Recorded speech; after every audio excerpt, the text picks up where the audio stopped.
Comment fonctionne un divorce amiable sans juge? Alors un divorce amiable sans juge, euh, comme on peut l'entendre dans la question, ça commence sans juge. Euh, Jusqu'à la réforme qui est intervenue il y a quelques années en arrière, il fallait déposer une requête conjointe auprès d'un juge. Aujourd'hui, il suffit de contacter un avocat et chaque époux doit avoir son avocat, d'expliquer sa situation à son avocat, qui va prendre attache avec l'autre époux et qui va proposer donc la rédaction d'une convention de divorce. Tout est prévu dans cette convention de divorce. Et si ça s'appelle un divorce par acte d'avocat, c'est précisément parce que pour aucun de ces aspects, nous avons besoin de recourir au juge. Tout est négocié entre avocats, bien sûr avec les clients. Chaque époux doit être assisté de son conseil. Donc tant sur le principe, donc la rupture elle-même, que sur ses conséquences. Les conséquences, c'est-à-dire ce qui relève de l'autorité parentale sur les enfants s'il y a des enfants, le partage des biens, et alors à ce moment-là ça se fera également en ayant recours au service d'un notaire, la fameuse question également de la prestation compensatoire. Alors justement, sur cette question de la prestation compensatoire, qui peut y prétendre? Alors la prestation compensatoire, elle a été mise en place par le législateur pour compenser une disparité de situation entre les époux. La loi considère que si un des deux époux s'est consacré plus que l'autre à la vie du foyer et n'a pas pu développer sa carrière comme l'autre époux a pu le faire, et qu'il en résulte donc une disparité dans les revenus, dans les patrimoines des époux, qu'il faut compenser cette différence de situation et rééquilibrer la situation au moment de la rupture.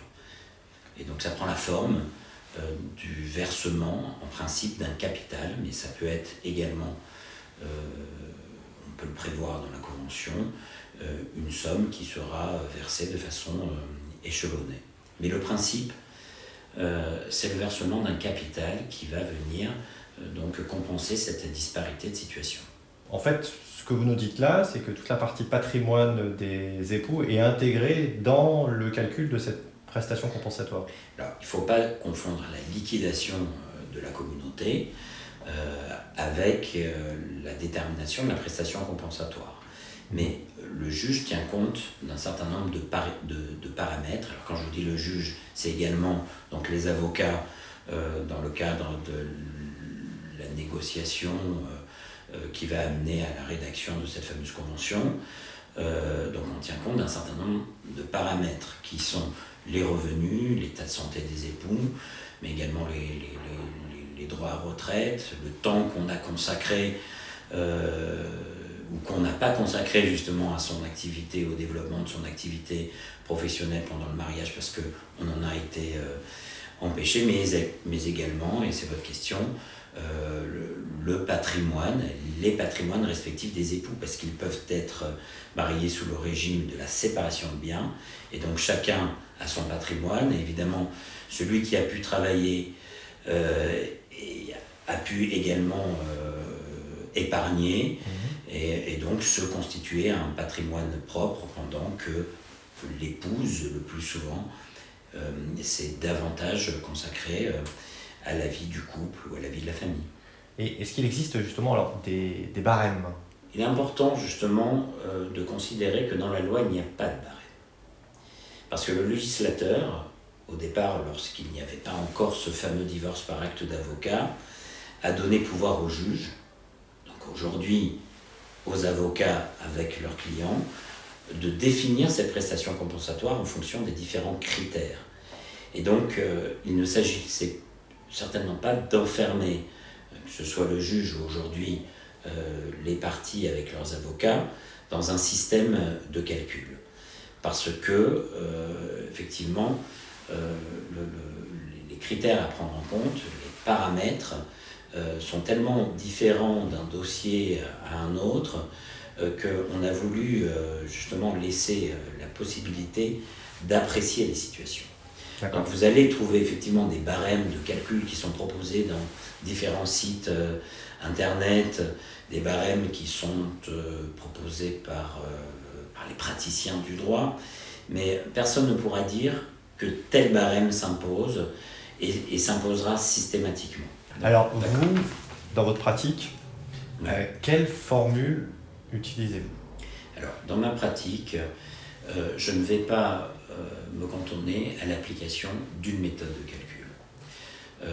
Je vais beaucoup travailler avec la jurisprudence et donc les cas similaires que je vais trouver dans ma pratique et dans la pratique judiciaire pour pouvoir définir au mieux, en fonction des intérêts de mon client ou de ma cliente, la méthode qui sera la plus adaptée à sa situation. Donc, ça veut dire que par exemple, prenons l'exemple d'un couple, Karim et Clara qui sont mariés depuis 10 ans. Karim gagne 3 000 € par mois et Clara en gagne 1 500. À quoi prétendre Clara ? Alors voilà, le cas que vous m'énoncez a l'air simple. Toutefois, il y a beaucoup de choses qu'on ne sait pas.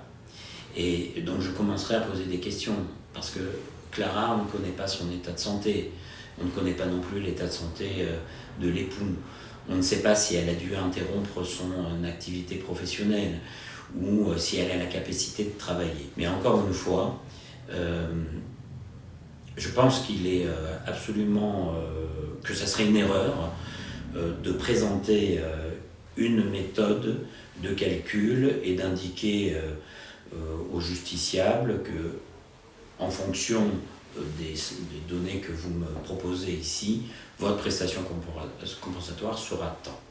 Donc c'est quelque chose qui évidemment s'étudie, et s'étudie avec davantage de critères et qui va se définir en fonction de l'étude, de la jurisprudence, mais également des méthodes de calcul. Donc il faudra évaluer au plus près la situation de l'épouse et des époux pour parvenir à la fixation de cette prestation compensatoire. Donc en fait, ce que vous conseillez, c'est de vous rapprocher de votre avocat pour justement déterminer au mieux le mode de calcul adapté et puis de prendre en compte tous les éléments pour vous conseiller. Alors je le conseille d'autant plus de se rapprocher de son avocat que je me suis rendu compte plus d'une fois qu'en recevant les gens, ces derniers ne savaient pas ce qu'était précisément la prestation compensatoire. On confond un peu tout. On confond la pension alimentaire, on confond la pension au titre du devoir de secours avec la prestation compensatoire. On croit souvent que la prestation compensatoire, c'est verser ad vitam aeternam une pension à son épouse, à son ex-épouse en l'occurrence. Or, la prestation compensatoire, elle est là pour, au moment de la rupture, donc mettre fin, compenser ce déséquilibre dont on parlait. Effectivement, c'est un domaine où le justiciable, sans avoir recours au conseil d'un avocat, aura bien du mal à définir ce à quoi il peut prétendre. Quels sont les différents modes de versement de la prestation compensatoire ? Alors la loi prévoit que la prestation compensatoire, elle est versée en principe sous forme de capital. Capital, c'est une somme d'argent qui vient donc compenser cette disparité de situation entre les deux époux. Cette somme d'argent, cependant, elle peut être versée de façon échelonnée, en 8 ans maximum. Maintenant, la loi prévoit également la possibilité, alors elle enfermait cette possibilité dans des conditions qui étaient assez restrictives par rapport à l'état de santé de la personne qui devait percevoir cette prestation compensatoire, une possibilité de la verser sous forme de rente viagère. Aujourd'hui, dans le cadre d'un divorce à l'amiable, on peut prévoir cette modalité de versement de la prestation compensatoire. Donc, au lieu de verser un capital, verser à la personne qui en est bénéficiaire une rente viagère. Est-ce qu'on peut demander la révision du montant de la prestation compensatoire ? Alors, puisqu'on est dans un divorce à l'amiable, et que dans un divorce à l'amiable, tout doit être prévu dans la convention, cet aspect, et donc la possibilité de réviser la prestation compensatoire doit également être prévue dans la convention. C'est-à-dire que les époux, en cas de changement de situation, peuvent prévoir qu'ils pourront, en fonction de différents critères, modifier le montant de la prestation compensatoire. Est-ce que le montant calculé de la prestation compensatoire, il serait différent avec un juge? Est-ce que ce serait plus avantageux pour le bénéficiaire? L'avantage dans un divorce à l'amiable, effectivement, c'est que les différents points qui concernent les conséquences de la rupture, et donc y compris la prestation compensatoire, sont entre les mains des époux conseillés par leurs avocats. C'est-à-dire que lorsqu'ils veulent arriver à des délais relativement brefs, à un divorce qui va bien se passer parce qu'il est librement négocié, alors effectivement, quel que soit, j'allais dire, le montant et les modalités qui auront été définies, à partir du moment où elles auront été choisies, elles seront acceptées. Et donc ça, c'est un point qui est important.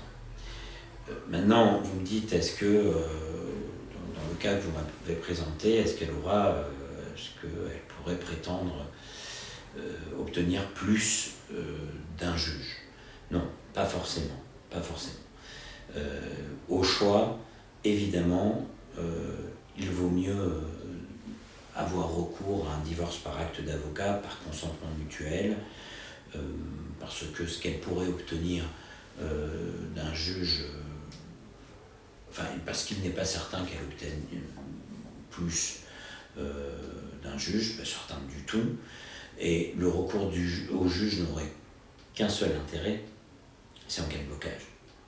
C'est-à-dire que si manifestement vous avez un des deux époux, le plus souvent l'épouse, mais pas forcément, qui objectivement a le droit à une prestation compensatoire à cause de sa situation, et se heurte à un blocage à un moment donné, ça peut arriver, alors à ce moment-là, elle pourra avoir recours au juge. Et le juge, en fonction des différents critères, fixera cette prestation compensatoire. Mais si, j'allais dire, les deux époux sont correctement conseillés, si les deux époux ont eu recours au conseil d'un avocat, celui qui normalement doit être débiteur de la prestation compensatoire aura compris qu'il ne pourra y échapper, parce que c'est la loi qui le prévoit. Donc si les discussions ne vont pas à leur terme, effectivement le juge fixera une prestation compensatoire, et ça peut être plus désavantageux que ce qu'il aurait librement choisi, lui, de régler au titre de cette prestation compensatoire. La demande de prestation compensatoire, est-ce qu'elle engendre un surcoût du divorce, dans le cadre d'ailleurs que ce soit un consentement ou un contentieux? Un divorce dans lequel il y a des aspects financiers importants, donc demande une technicité. Un divorce sans bien, sans enfant, sans demande de prestation compensatoire, c'est pas la même chose qu'un divorce avec une prestation compensatoire, avec des biens partagés. Donc ça nous demandera plus de temps. C'est la raison pour laquelle effectivement c'est plus coûteux. Parce que c'est pour défendre les intérêts des parties. Oui, bien entendu. Parce qu'il faudra ne négliger aucun aspect, et que lorsqu'un client vous sollicite, avant tout pour connaître quels sont ses droits, il faut aborder toutes les questions que sa situation engendre.